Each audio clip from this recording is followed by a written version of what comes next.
Donc je laisse la parole à Brigitte Chaudy et je rappelle qu'elle est laïque, mariée, professeure émérite en théologie dogmatique et théologie fondamentale de l'Institut catholique de Londres. Merci beaucoup, bonjour à tous. Bravo d'être là, après avoir affronté les éléments de mauvais temps, mais espérons que le beau temps va surgir de cette salle. Donc je suis Brigitte Chaudy, vous avez raison, professeur honoraire, on ne dit pas émérite, mais c'est pareil, c'est la même chose, ça veut dire retraité en fait, vous voyez, rien de plus. Retraité encore un peu en activité comme vous allez le voir, ou vous le voyez déjà. Je mets 1 heure, n'est-ce pas? J'ai 1 heure de temps. Hein, merci, c'est ce que ça sonnera, hein, comme ça me coupera forcément. C'est ce qu'il faut faire, je ne sais pas faire autrement. Normalement, vous avez un dossier, n'est-ce pas, devant vous, avec des documents. Un premier document qui fait 3 pages et qui est tout simplement mon support de propos. Et je vais bien sûr m'appuyer dessus de manière intense. Donc prenez des notes sur ce document, je pense que c'est le plus simple. Et puis vous avez après un document, alors qui paraît gros, mais pas de panique, c'est pas si gros que ça. Un document d'une dizaine de pages qui sont justement ce que j'appelle des documents. Hein, des documents sur lesquels on va s'appuyer. Vous voyez, ils sont numérotés. Doc 1, Doc 2, Doc 3, et ça va comme ça jusqu'à Doc 10. Donc je vais faire référence à ces textes, peut-être lire une phrase à un moment ou à un autre.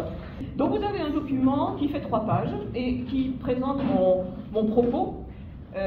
Mon propos, c'est donc, essayons de réfléchir à essayons de réfléchir à une nouvelle approche du pape François à propos de la mission. Alors vous avez entendu déjà les 2 butoirs que vient de poser Cesare, c'est de dire Vatican II a zappé la mission. Je n'ai pas dit zapper, mais c'était ça que ça voulait dire. Et aujourd'hui, tout est mission. Autrement dit, le sous-entendu, c'est n'importe quoi. Ok, est-ce que c'est ça les 2 extrêmes? On a oublié la mission suite à Vatican II. Est-ce que ça c'est complètement vrai? On va discuter peut-être un peu. Et est-ce qu'effectivement, aujourd'hui, François et autour de lui, notamment le synode, hein, bien entendu, on ne peut pas oublier qu'il y a l'assemblée synodale maintenant. Hein. Est-ce qu'ils sont en train de dire que tout est mission, donc en fait la mission c'est plus ce que c'est? Parce que si tout est mission, il y a le risque qu'on sache plus ce que c'est. Donc, entre ces 2 extrêmes, est-ce qu'on a une position un peu plus moyenne, intermédiaire, qui nous permette quand même de dire, bah oui, d'accord, on comprend des choses. Alors, pour essayer d'avancer sur cette question, essayez, hein, c'est la journée qui va permettre peut-être à chacun d'avancer sur cette question. Mais pour ce qui me concerne, j'ai fait la proposition de réfléchir sous 2 angles. Ça fait 2 points dans mon exposé. Vous les voyez, grand 1, grand 2. D'abord, se dire que François ne parle pas dans le vide. Il est dans un enracinement qu'il faut essayer de repérer. Alors bien sûr, je vais le repérer avec quelques éléments. Il y en aura bien d'autres, hein, c'est complètement certain. Mais il y a un enracinement, grand 1, enracinement à partir de quelques éléments historiques. Et déjà là, c'est ça ma thèse, si je puis dire, déjà là, dans cet enracinement, on est sans cesse en train de redéfinir la mission. Et le on étant l'Église, naturellement. Donc c'est pas une nouveauté d'hier matin. Cette redéfinition constante fait presque partie de la nature de la mission, peut-être? Est-ce qu'on dira ça? Donc ça, c'est le premier point. Et le second point, il n'y en aura pas de troisième, donc il y a 15 secondes, mais c'est évidemment quand même de dire que François ouvre des champs nouveaux, donc il y a une originalité, voire des éléments originaux, on va dire, du pape François, et là aussi j'en retiendrai 4. 4 éléments historiques, 4 originalités. Alors il n'y a pas de correspondance entre les éléments, hein, le chiffre 4 est par hasard, mais et bien entendu, j'en retiens 4 parce qu'on me dit qu'il faut que je parle pendant 1 heure.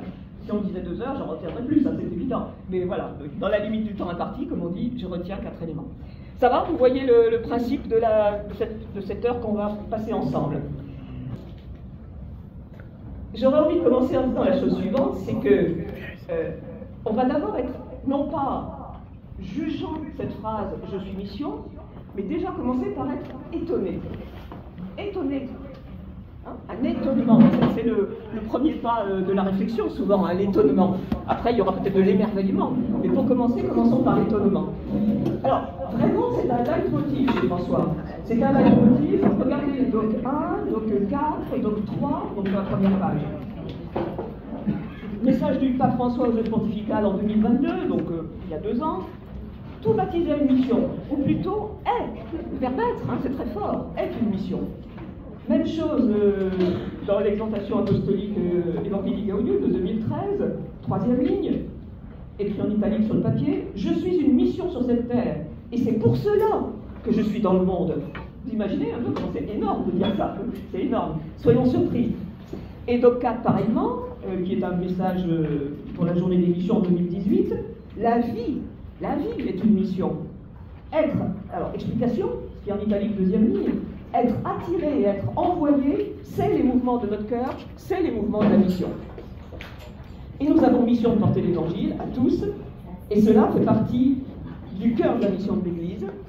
Et puisqu'il s'adresse aux jeunes particulièrement, il donne ce message assez intéressant en disant, dernière phrase, beaucoup de gens ont besoin de toi.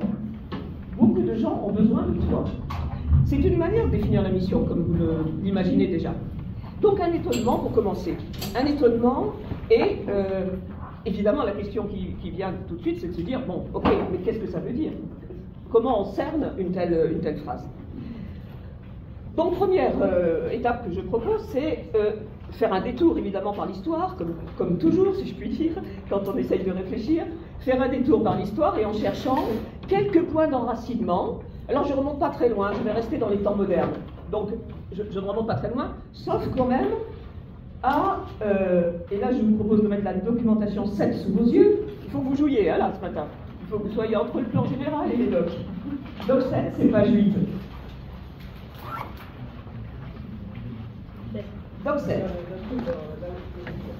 C'est pour commencer par une sorte de définition, mais qui bien entendu va être biblique d'abord.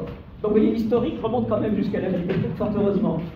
C'est un texte que je prends dans Redemptoris Missio de Jean-Paul II en 1990. J'attire votre attention sur le titre même de cette encyclique, la valeur permanente du précepte missionnaire. Donc précepte missionnaire, c'est évidemment quelque chose qui nous renvoie au précepte du Christ, allez de toutes les nations, baptisez-les, enseignez-les. C'est Marc, c'est Matthieu, dans les finales des évangiles. Mais ce qui est intéressant dans ce texte, et je vous inviterai à le lire en détail quand vous le souhaiterez, c'est de repérer que Jean-Paul II, en l'occurrence, montre bien la pluralité, voire même le pluralisme de la définition de la mission, simplement en parcourant les 4 évangiles.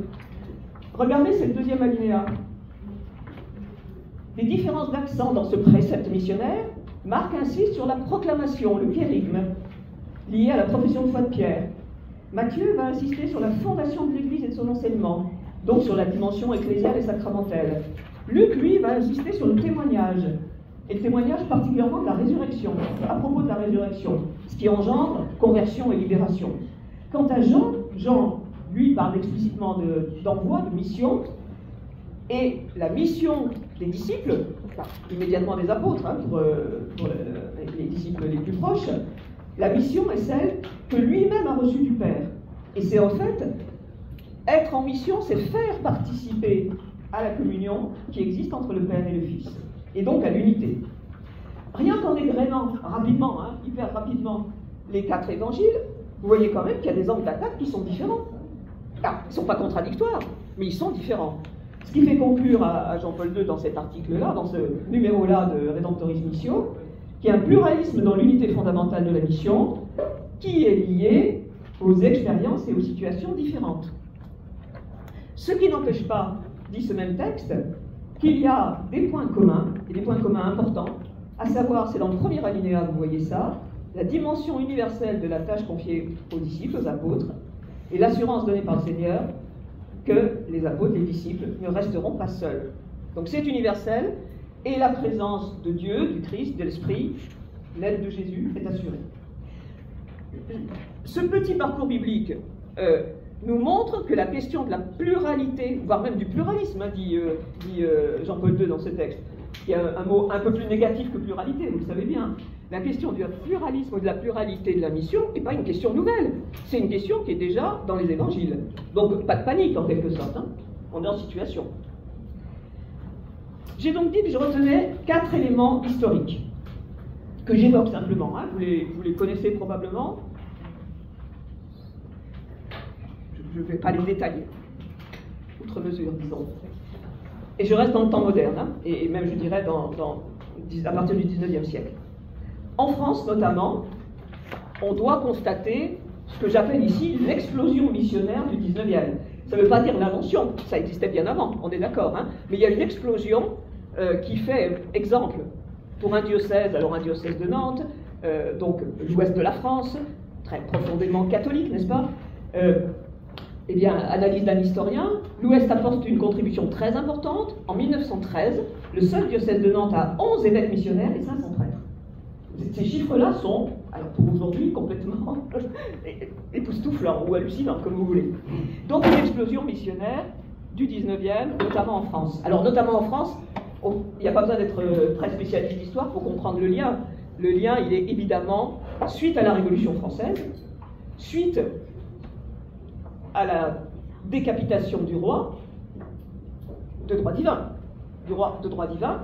Il y a une volonté aussi de restauration, non pas forcément de restauration de la royauté ou de la monarchie, mais de restauration à l'égard de ce geste blasphématoire au sens où le roi est de droit divin, et donc une volonté d'expansion et de don de sa vie. Parce qu'il ne faut pas rêver, les missionnaires du 19e siècle ne rentraient pas au pays, hein. Ils rentraient morts, s'ils tentaient qu'ils rentrent. Donc vraiment une explosion. Alors une explosion qui est bien sûr liée à tous les événements industriels, économiques du 19e. Une date qui me paraît très importante, pour comprendre un peu dans quelle séquence se situe François, c'est la date de 1919. 1919, c'est l'année après la fin de la Première Guerre mondiale, 14-18. En 1919, le pape Benoît XV écrit un texte que vraiment, alors, si je vous invite à lire quelque chose, c'est ce texte-là. C'est un texte absolument magnifique.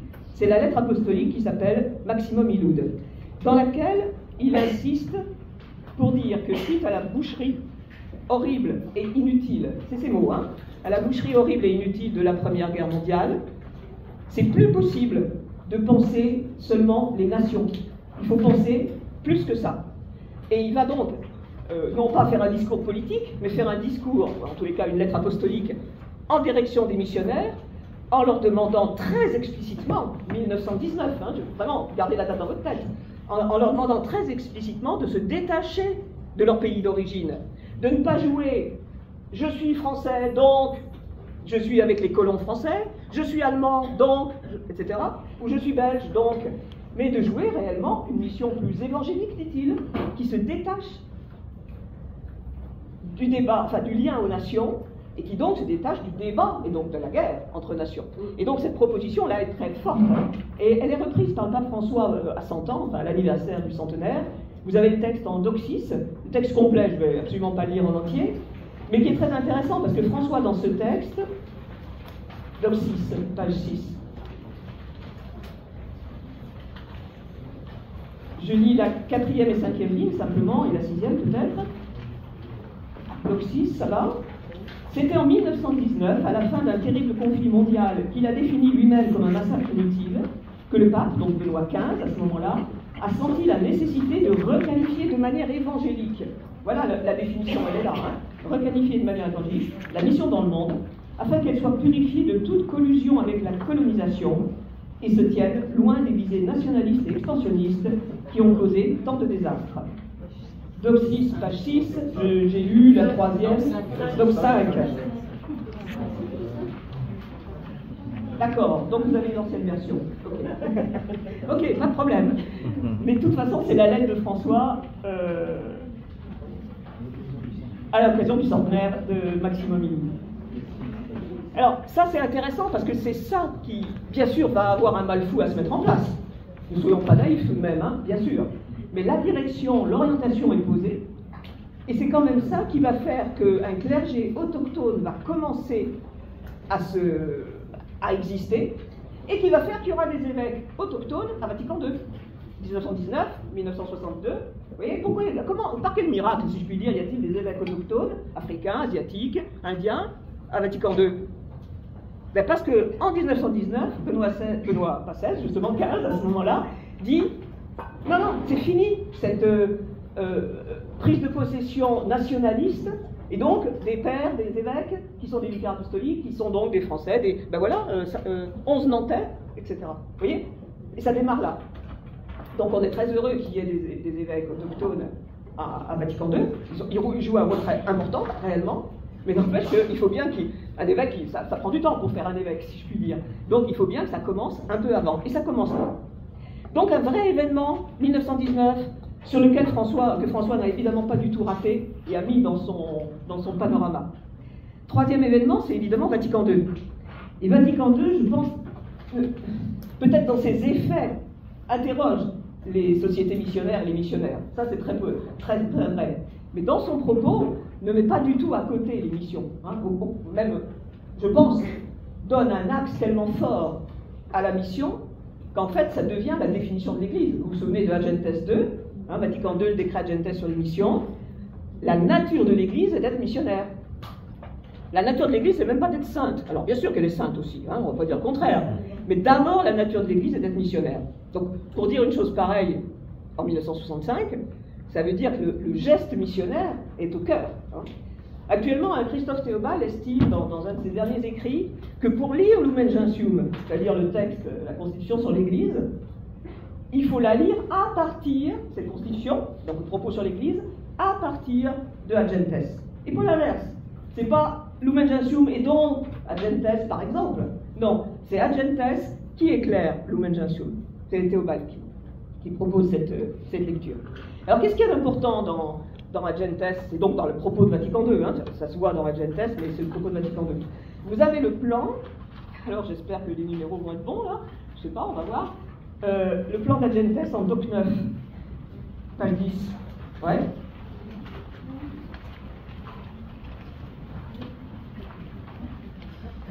Ça va, vous l'avez sous les yeux?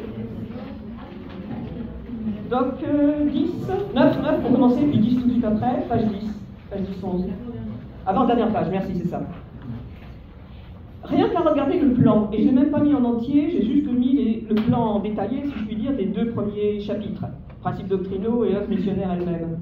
Rien qu'à regarder le plan, on comprend, au plan même déjà, que le propos, du moins, la structure qui tient le propos, c'est une structure trinitaire. Vous voyez, regardez les titres, le dessein du Père, donc la mission du Fils et la mission du Saint-Esprit, donc, c'est là où le donc est important, l'Église envoyée par le Christ et l'activité missionnaire.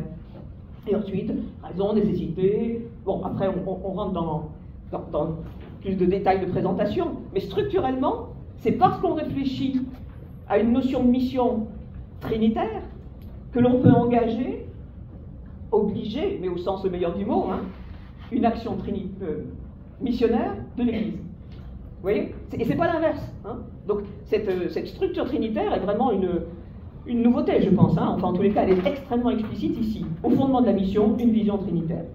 La deuxième chose qui est très importante à comprendre dans ce moment, c'est qu'il y a un débat dur, comme d'autres débats pendant Vatican II, pendant le Concile. Il y a un débat dur entre des missionnaires qui sont très attachés à la notion territoriale. On est missionnaire dans tel pays. Alors oui, ça se contredit un peu mon histoire de critique des nations, hein, ce que je dis là. Mais n'empêche, on est missionnaire dans tel pays, donc il faut, je mettais des guillemets quand même, gagner tel pays, au christianisme bien sûr. Ou alors, un point de vue différent, qui est de dire, c'est pas lié à du territoire, c'est lié à des personnes, la mission. Ce sont des personnes à qui quelque chose est à annoncer et une rencontre est à développer, avec qui une rencontre est à développer. Mais ce passage de l'idée de territoire à des personnes est un passage qui s'opère à Vatican II, mais qui est très difficile. Regardez en doc 10, donc la dernière page. C'est un extrait du journal de Congar. Yves-Marie Congar, dominicain, qui a un rôle vraiment important pendant tout le concile, et notamment, pas seulement, mais notamment dans l'élaboration de l'Agentes.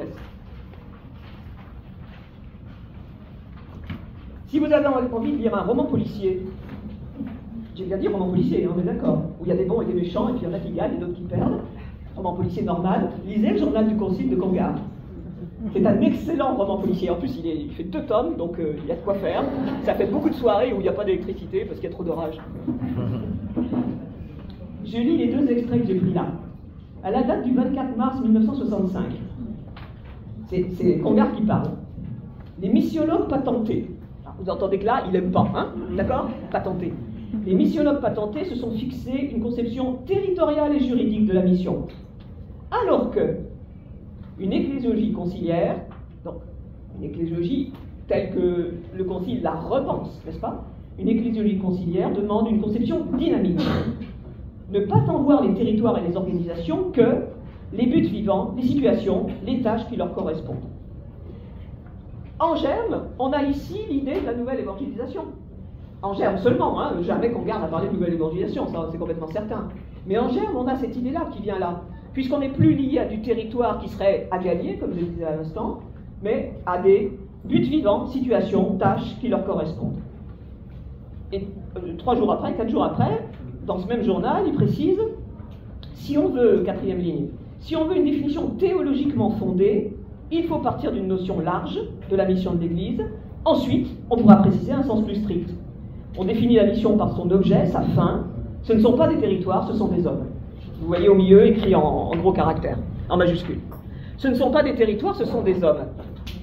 Mais ça a été un débat difficile, tendu, comme un certain nombre d'autres débats, bien sûr, au cours de la discussion des sessions et des intercessions conciliaires. Donc une véritable évolution qui se joue à Vatican II, me semble-t-il, avec ces quelques éléments que je vous apporte ici, et qui va ouvrir la perspective, et là je veux prendre un petit moment pour qu'on prenne bien le temps de mesurer cela, c'est que cette évolution de perspective ne se fait pas, se fait sur un fondement bien spécifique. C'est qu'on passe de l'idée que ceux qui sont à sauver, ce sont les chrétiens, à l'idée que ceux qui sont à sauver, ce sont tous les hommes. On passe de cette idée-là. Tous sont concernés. Et tous sont concernés, non pas parce qu'il faudrait que tous deviennent, excusez-moi, c'est un peu caricatural ce que je suis en train de dire, donc j'assume la caricature, de bons petits catholiques. C'est pas ça. C'est parce que Dieu veut tous les sauver. C'est pour ça que tous sont à sauver, n'est-ce pas? C'est pas pour faire de bons petits catholiques. C'est parce que Dieu veut sauver tous les humains. Et ça, c'est un leitmotiv, en fait, qu'on retrouve on peut dire dans tous les textes de Vatican II, alors à des degrés divers selon le type de préoccupation des textes du Concile. J'ai mis 3 références, c'est sur le bas de la page 1 du support d'intervention. Ces 3 références, je les dis simplement parce je les commente rapidement, elles sont assez probantes. Ad Gentes d'abord, numéro 7, qu'on trouve aussi dans le dogme, mais vous l'avez sous les yeux là. Dieu peut, par des voies connues de lui, amener à la foi, c'est pas juste amener à avoir un comportement moral, hein, c'est la foi, sans laquelle il est impossible de plaire à Dieu, peut donc amener à la foi des hommes qui, sans faute de leur part, ignorent l'Évangile. Même chose, même thème, avec une autre précision dans Lumen Gentium 16, Lumen Gentium, donc la Constitution sur l'Église. Ceux qui n'ont pas encore reçu l'Évangile, sous des formes diverses, sont eux aussi ordonnés au peuple de Dieu. C'est ça qu'il faut que vous souligniez avec votre feutre de couleur. Ordonnés au peuple de Dieu. Ah, c'est où? C'est page 1, Lumen Gentium numéro 16. Ordonnés au peuple de Dieu. Je vous ai dit que c'était un exercice manuel ce matin. Tu vois? Ah, voilà, il faut se réveiller. La pluie n'a pas suffi. D'accord. Page 1, donc pas des docs mais du support. Lumen Gentium numéro 16, 2e ligne. Ceux qui n'ont pas reçu l'Évangile sont ordonnés au peuple de Dieu. Ce ne sont pas des affreux païens. C'est ça que ça veut dire, hein, là. Ce sont des personnes qui sont déjà ordonnées au peuple de Dieu. Alors ordonnées, il faut bien comprendre ce que ça veut dire. Ça veut dire qu'ils font partie du peuple de Dieu, mais sont dans un ordre lié au peuple de Dieu. Sans qu'il y ait de leur faute, ils ignorent l'évangile du Christ et son Église, mais cherchent Dieu pourtant d'un cœur sincère et s'efforcent sous l'influence de sa grâce. La grâce n'est pas limitée à l'Église, c'est ça que ça veut dire ici. Hein. Donc sous l'influence de sa grâce, d'agir de façon à accomplir sa volonté, telle que leur conscience leur la révèle, et peuvent arriver, ceux qui sont ordonnés au peuple de Dieu, peuvent arriver, à nouveau un coup de couleur, là, s'il vous plaît, au salut éternel. Quand on arrive au salut éternel, c'est bon, quoi. Hein. Il n'y a plus grand chose à demander. Et probablement, le texte le plus déterminant de cette chose-là, mais qui est dans cette séquence-là, c'est Gaudium et Spes 22, et 22, 4, 5. Je lis aussi, c'est en bas de la page 1. Associé au mystère pascal. Là encore, on donne un coup de stabilo, puisque stabilo il y a. Associé au mystère pascal, devenant conforme au Christ dans la mort, fortifié par l'espérance, le chrétien va au-devant de la résurrection. Parfait, très bien, le chrétien. Mais numéro 5. Cela ne vaut pas seulement pour ceux qui croient au Christ, Eh bien, pour, à nouveau un coup de couleur, tous les hommes de bonne volonté, dans le cœur desquels, invisiblement, agit la grâce. Là encore, un coup de couleur. En effet, je vois que vous suivez puisque vous tournez la page, c'est parfait. En effet, puisque le Christ est mort pour tous, salut pour tous, et que la vocation dernière de l'homme est réellement unique, à savoir divine, nous devons tenir. Devons tenir, ça veut dire que c'est un article de foi. Hein. Si on le dit en latin, c'est tenere debemus. Ça veut dire que c'est pas, ouais, peut-être on pourrait y réfléchir, c'est très sympathique de peut-être se dire que ça vaut la peine. Non, non, c'est nous devons tenir. C'est un article de foi. Alors, nous devons tenir quoi? Que l'Esprit Saint offre à tous, d'une façon que Dieu connaît, la possibilité d'être associés au mystère pascal. Ce petit paragraphe-là que je viens de lire est strictement révolutionnaire, strictement parlant. Okay? Donc le Concile nous demande, et pas seulement nous invite gentiment en nous suggérant peut-être, de quitter une conception qui justement est post-tridentine, ce qui est quand même le geste fondamental du Concile, qui identifiait la grâce du Christ à la grâce du baptême, c'est-à-dire la grâce dans laquelle le monde entier se trouve, au fait que la grâce passe par le baptême, c'est-à-dire par l'Église. Vous voyez, on ne fait plus coller grâce du Christ et grâce du baptême. On n'identifie plus grâce du Christ et grâce du baptême. On élargit la grâce du Christ à bien plus que la seule grâce du baptême. Donc le tous est vraiment extrêmement important. Quatrième étape historique, et je voudrais être rapide là, c'est dans les années 90, avec Jean-Paul II et Benoît XVI, qui à ce moment-là est Ratzinger, préfet de la Congrégation pour la doctrine de la foi, l'idée d'une nouvelle évangélisation pour réévangéliser les peuples d'ancienne chrétienté, mais qui se sont, par la sécularisation, par la laïcisation, parce que vous voulez, détachés, éloignés, voire en conflit, sont en conflit avec le fait chrétien. Donc toute cette démarche de nouvelle évangélisation qui importe beaucoup pendant la fin du XXe siècle et le début et notre vingtaine d'années. Mais je veux juste attirer votre attention, puisque c'est quand même de François dont on parle, sur Evangelii Gaudium, donc texte de 2013, numéro 198. Et ça, vous l'avez dans aucun papier, parce que depuis que j'ai donné les papiers, j'ai encore travaillé. Donc ça, c'est pas dans les papiers. Et je lis. Le numéro 198. Hein, Evangelii Gaudium, numéro 198. Donc il réfléchit à l'option préférentielle pour les pauvres,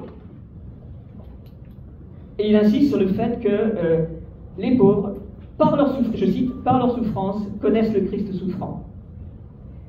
Et il en déduit, et c'est là-dessus que je vais attirer votre attention, il est nécessaire que nous nous laissions évangéliser par eux, les pauvres. Hein. La nouvelle évangélisation, alors il n'y a pas de guillemets, mais le clin d'œil est quand même bien clair. La nouvelle évangélisation est une invitation à reconnaître la force salvifique de leurs existences. La force salvifique de leurs existences, des pauvres. Donc là, François, ça y est, je suis sur François maintenant, redéfinit la nouvelle évangélisation dans Evangelii Gaudium, alors qu'elle était d'abord une réévangélisation des peuples d'ancienne chrétienté éloignés du christianisme. Il redéfinit et en fait il donne une méthode. Il ne dit pas qu'il ne faut pas réévangéliser, il ne dit pas ça, évidemment. Mais il donne une méthode en disant, pour cela, c'est la manière dont on va entendre et comprendre notre rapport aux pauvres. Et selon le rapport aux pauvres qu'on posera ou qu'on ne posera pas, il y aura ou il n'y aura pas réévangélisation. Ça, c'est un geste très fort, et ça, voilà, c'est du François. Le Evangelii Gaudium, normalement, c'est une exhortation apostolique, post-synodale sur la nouvelle évangélisation. Mais il fait un geste complètement différent. Il ne reprend pas la nouvelle évangélisation comme étant l'évangélisation des pays d'ancienne chrétienté. Il ne dit pas que c'est faux, hein. Soyons bien clairs. Il ne va jamais dire que quoi que ce soit faux. Mais il le reprend en disant, on le regarde autrement. On le décale, on le regarde autrement, et on le regarde en disant, en essayant de mettre au cœur cette nouvelle évangélisation, l'option préférentielle pour les pauvres, car il faut reconnaître la force salvifique de leurs existences. Alors bien sûr, on va tout de suite se dire, mais ça veut dire quoi? Mais n'empêche, c'est ça qu'il faut reconnaître.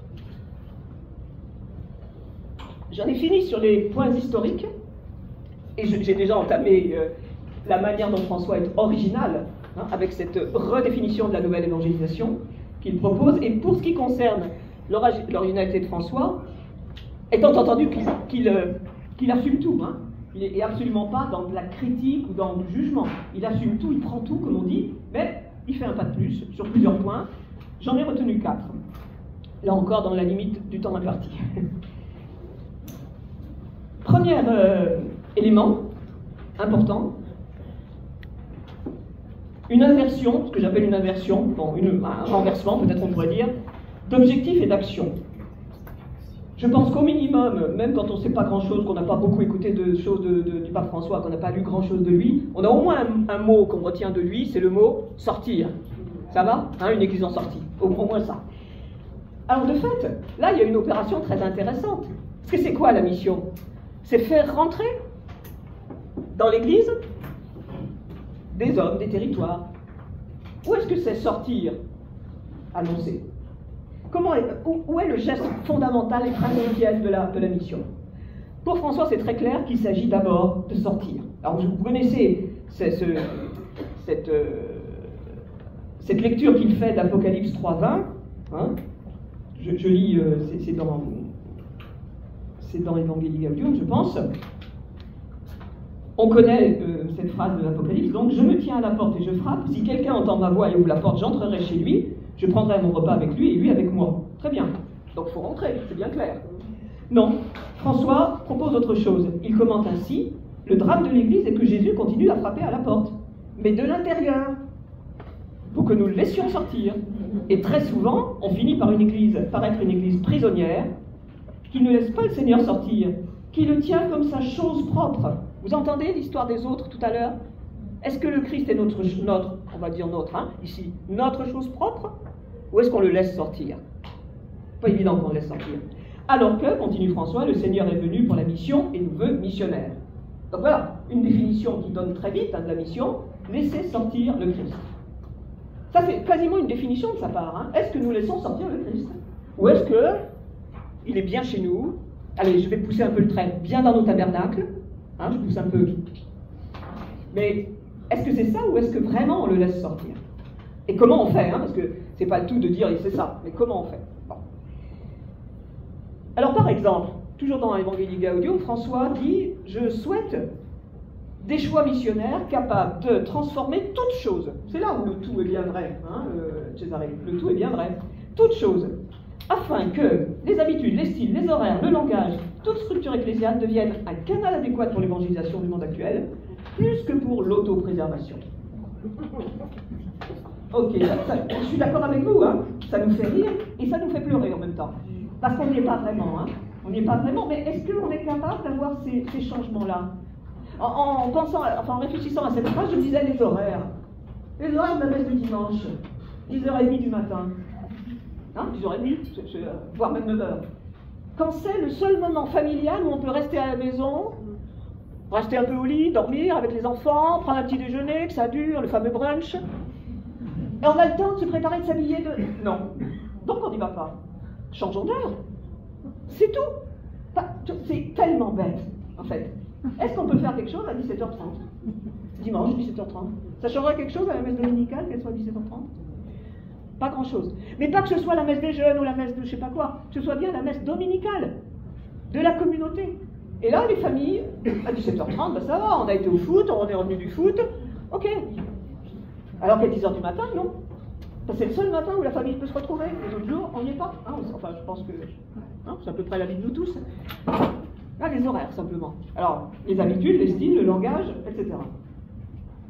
Donc, un renversement, laisser le Christ sortir, mais qui passe par des choses d'une matérialité époustouflante. Je viens de parler de la messe, hein, c'est tout. J'ai parlé que de ça, là. J'ai pas changé la messe, hein, j'ai changé Sauveur, simplement. J'ai rien changé d'autre. Autre renversement, autre extension, c'est évidemment l'extension des acteurs. Donc, l'idée que développe François, depuis le début, que tous sont disciples missionnaires. Alors, s'appuyant bien sûr sur l'affirmation de Paul qui nous est indispensable, si je puis dire, l'affirmation de Paul consistant à dire, vous l'avez dans la première aux Corinthiens, chapitre 9, c'est en bas de la page 2, hein, « Malheur à moi si je n'annonce pas l'évangile. Malheur à moi. Je suis malheureux. Je suis perdu. » Hein, c'est ça que ça veut dire, malheur à moi. Je suis perdu. Frère, annoncer l'évangile n'est pas pour moi un motif de fierté. c'est une nécessité qui s'impose à moi. Donc, ma vie dépend, ma vie bonne, ou la bonne vie dépend de cela. Hein. Alors, cette phrase de Paul, comment on la comprend? Est-ce qu'on la comprend comme, par exemple, Redemptoris Missio la comprend, numéro 63, vous avez ça dans la doc 8. Est-ce que c'est d'abord, voire seulement, ce que ne dit pas Redemptoris Missio, donc je ne vais pas faire un procès d'intention inapproprié, mais est-ce que c'est d'abord la forme ministérielle et ecclésiale de la mission qui importe? Doc 8, vous l'avez sous les yeux. C'est page 9. C'est encore Redemptoris Missio, cette fois-ci c'est le numéro 63 et 64. Et 63 suffira. Je lis juste le début.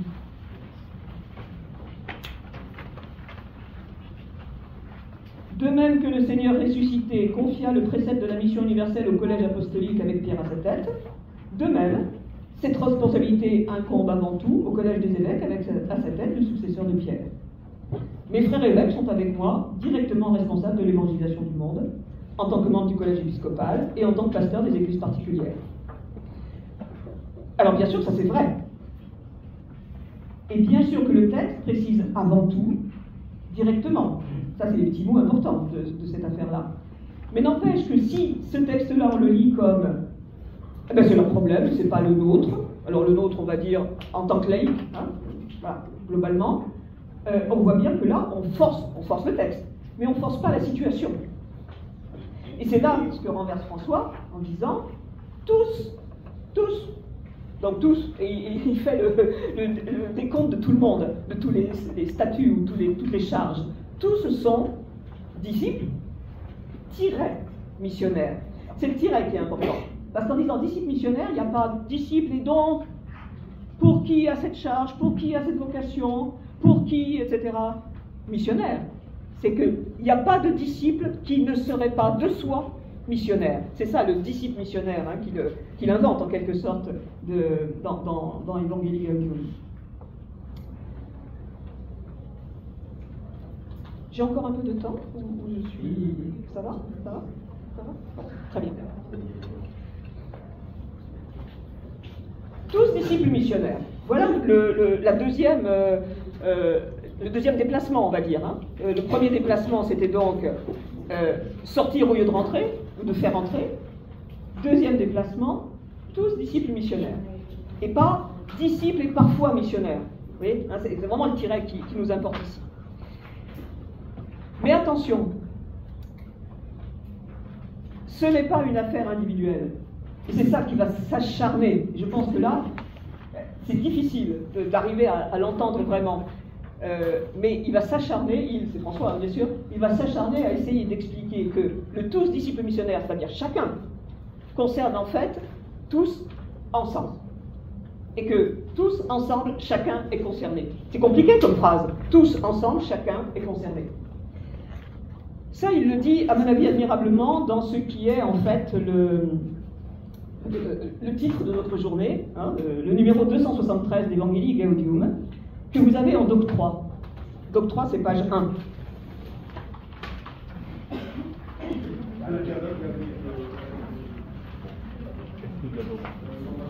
Ça va? Vous suivez? C'est bon? Je lis ce texte en entier, si vous voulez bien. La mission au cœur du peuple. Et là, vous prenez votre feuille de couleur et vous soulignez. La mission au cœur du peuple, parce que d'abord, on ne comprend pas. Puisqu'il nous a dit tous disciples missionnaires, chacun disciple missionnaire, qu'est-ce que ça veut dire la mission au cœur du peuple? Puis qu'est-ce que c'est le peuple? N'est ni une partie de ma vie, ni un ornement que je peux quitter, ni un abalis, ni un moment d'existence. Donc, sous-entendu, ça remplit tout. Elle est quelque chose que je ne peux pas arracher de mon être, si je ne veux pas me détruire. Donc elle appartient à l'essence de ma vie.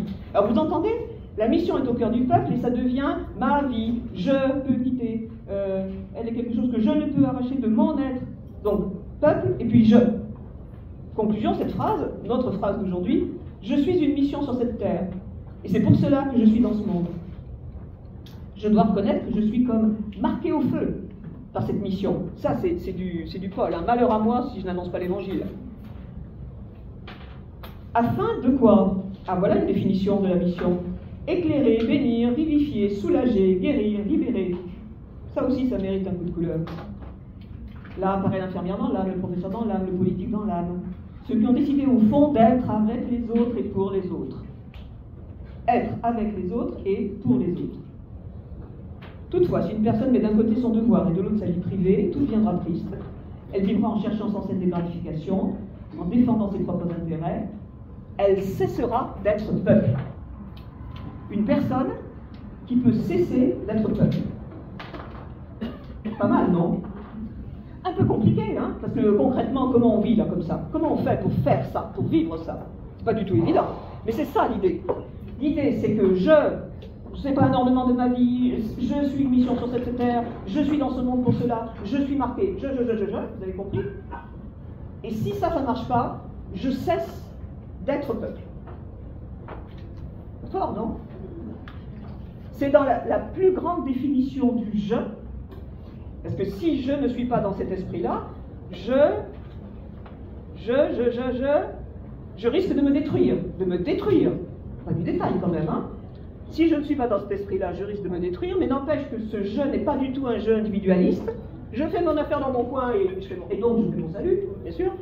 C'est bien quelque chose qui est à condition que je ne cesse pas d'être peuple. Qu'est-ce que ça veut dire?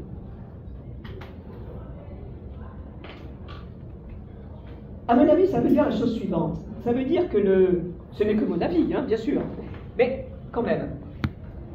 L'idée que tout cela ne se passe pas sans le peuple, c'est pas sans. Alors, vous écrivez en majuscule, pas sans. Vous avez vu cette petite 23, pas sans le peuple.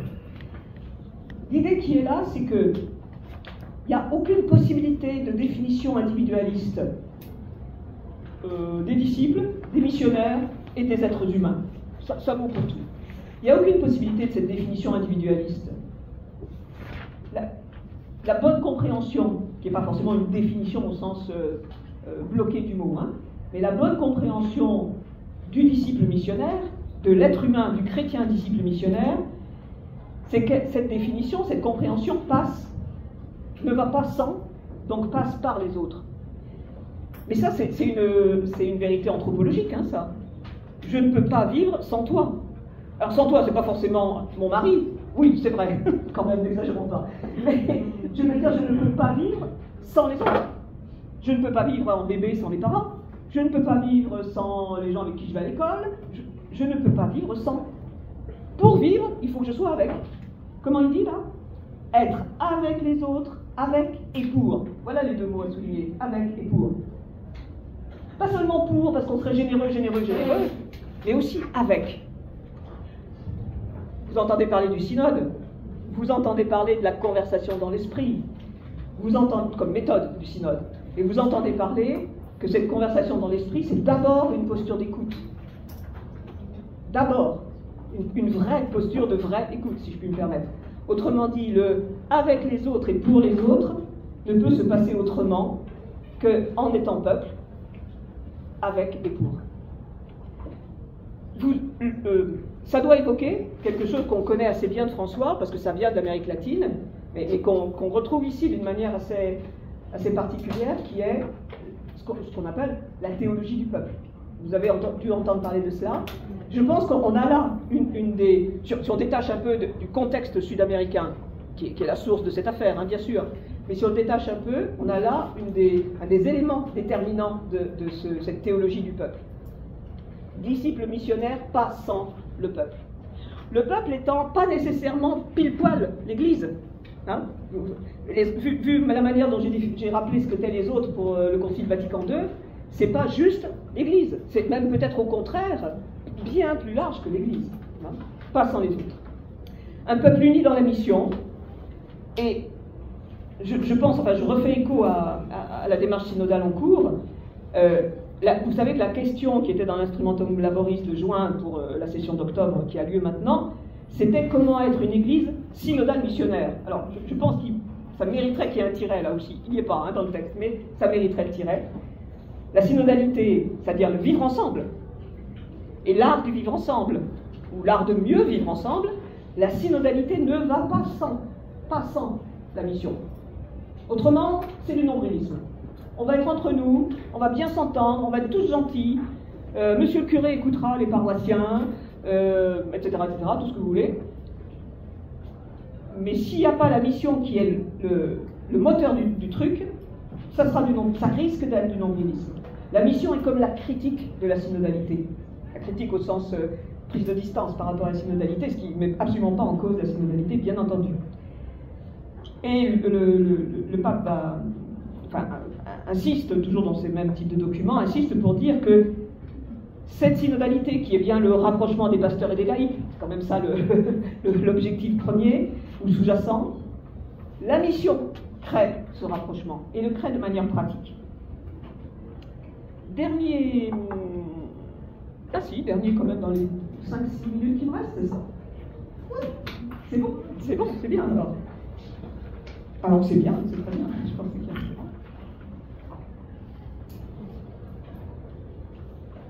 Donc 4 étapes chez François, et déjà cette transformation dans la nouvelle évangélisation, cette dynamique qui consiste plutôt à sortir qu'à faire rentrer, cette situation où tous sont concernés parce que tous sont disciples missionnaires, mais avec cette articulation qui est difficile entre tous et chacun donc, mais pas sans le peuple, qui à mon avis impose de réfléchir à l'articulation entre mission et synodalité, et je le redis, qui est l'objet du synode actuel. Et je pense une 4e originalité de la part de François, qui est au fondement de cette idée d'un peuple missionnaire, qui est en fait une perspective anthropologique, qui n'est pas une nouveauté.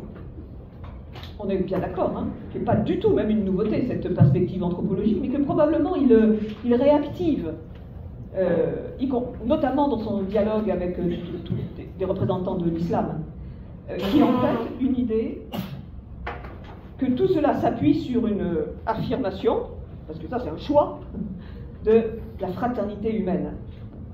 Tout ça est possible car tous frères, et pas les chrétiens sont frères. Celui qui est proche de moi, qui est d'accord avec moi, qui est chrétien comme moi, alors c'est mon frère, mais j'oublie les autres. Non, certainement ça ne fonctionne pas pour François de cette manière-là. Tout homme est mon frère. Le pauvre d'abord, vous avez entendu la première remarque que j'ai faite à son propos.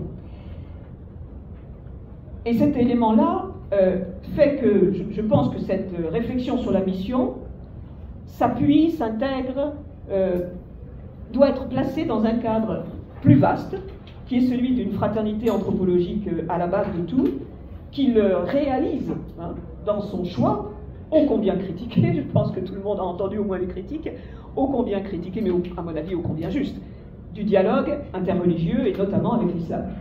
Et donc ces rencontres assez époustouflantes, là encore, qu'il fait, ces textes qu'il signe avec divers représentants de grandes entités musulmanes, et qui sont fondamentalement basés sur l'idée que d'abord nous sommes des frères, parce que nous sommes des humains. Donc la réflexion théorique, si on peut dire, de cela se trouve dans Fratelli Tutti de 2020, donc autre grande encyclique je pense, avec Evangelii Gaudium et puis Laudato Si. Fratelli Tutti, je le lis ici sur un numéro, numéro 85. En réalité, la foi fonde la reconnaissance de l'autre, sur des motivations inouïes, car celui qui croit peut parvenir à reconnaître que Dieu aime chaque être humain. Vous entendez bien qu'il n'est pas question de chrétien, là. Chaque être humain d'un amour infini et qui lui confère ainsi une dignité infinie. La foi fonde la reconnaissance de l'autre sur le fait que Dieu l'aime. Donc, chacun est invité à rien de moins que cela. Sinon, on passe à côté du réel voulu par Dieu. Je cite ici 2 documents que vous connaissez sûrement, mais que si vous ne les connaissez pas, ils sont sur Internet, vous les trouvez facilement, que je vous invite vraiment à lire, parce qu'ils sont époustouflants. C'est le document sur la fraternité humaine pour la paix dans le monde et la coexistence commune qui a été signé en 2019 avec le grand imam d'Al-Azhar à Abu Dhabi, dans les Émirats arabes. Et puis tout récemment, en septembre de cette année, dans ce grand voyage dans les pays extrêmes orientaux, où le pape a signé un document également important, je pense, à Jakarta, avec l'imam Nasaruddin. Voilà. Prendre soin des liens entre les humains, regarder toujours en profondeur l'humanité de l'autre et sa recherche de Dieu. Parce que bien sûr, l'autre est toujours aussi ordonné au peuple de Dieu. Je viens de citer, quoi? Lumen Gentium Sens, ordonné au peuple de Dieu. Ça va, vous avez vous rapproché? Ok, super. Alors, je vous invite, comme une sorte de conclusion, c'est moi qui dois retourner le papier, là. Voilà, vous reprenez le doc 9, si vous voulez, sous les yeux. Doc 9.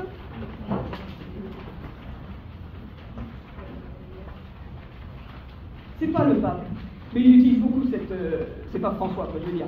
Mais il utilise beaucoup Agentes, donc je pense qu'on peut utiliser Agentes pour l'évoquer lui aussi. Vous êtes page 10, doc 9, qui était donc le plan de Agentes, mais où il y a également deux petites citations du chapitre 7, du paragraphe 7, pardon, d'Agentes. Je le lis et je le commente après. C'est en guise un peu de conclusion. C'est ainsi que par l'Église se réalise le dessein de Dieu, que le Christ a servi par obéissance et par amour pour la gloire du Père qui l'a envoyé. Le dessein de Dieu, que le genre humain tout entier constitue un seul peuple de Dieu, se rassemble dans le corps unique du Christ, soit construit en un seul temple du Saint-Esprit. Ce qui évoque la concorde fraternelle cela répond au désir intime de tous les hommes. C'est ainsi qu'enfin s'accomplit vraiment le dessein du Créateur, formant l'homme à son image et à sa ressemblance, quand tous ceux qui participent à la nature humaine, une fois qu'ils auront été régénérés dans le Christ par le Saint-Esprit, et reflétant ensemble la gloire de Dieu, pourront dire « Notre Père ». Que dit ce texte, Agentes 7? Il dit la chose suivante, que le dessein de Dieu, et 4 lignes plus loin, préciser le dessein du Créateur, c'est bien que le genre humain tout entier constitue un seul peuple. Un seul peuple, pas sans le peuple, n'est-ce pas? Constitue un seul peuple qui s'appuie, enfin se structure sur la concorde fraternelle. Mais cela répond au désir le plus intime de tous les hommes. Autrement dit, l'acte créateur, puisque c'est ça dont il s'agit ici, le dessein de Dieu, qui est le dessein du Créateur, qui forme l'homme à son image et à son semblance. L'acte créateur divin est un acte qui instille en chaque humain un désir de fraternité, désir de concorde. Et c'est cela le dessein du Créateur. Et la mission a pour mission, si je puis me permettre ce mauvais jeu de mots, a pour objectif cela, rien d'autre. Pas de fonder des églises, de baptiser, d'avoir des chiffres, etc. Je suis un peu rude là, hein, j'en conviens. Mais ce qui est la mission, l'objectif fondamental de la mission, c'est de répondre au dessein du Créateur, qui est que le genre humain soit constitué comme un seul peuple. Et vous entendez à nouveau, c'est pas une seule église, c'est un seul peuple. Un seul peuple parce que cela répond au désir secret, intime de chaque être humain, par le fait même qu'il est créé. Donc au fond, ce texte de Agentes, donc de 1965, hein, ce texte de Agentes est vraiment dans l'écho, en termes d'appui, je pense, chez François. Au fond, je conclurai en disant que la mission renouvelée, reprise par les perspectives proposées par François, parle de tout, mais on parle d'abord selon le dessein de Dieu, qui est un dessein créateur et qui est non seulement le dessein de Dieu, le dessein du Créateur, mais le dessein du Père. Que tous puissent dire notre Père. Je vous remercie.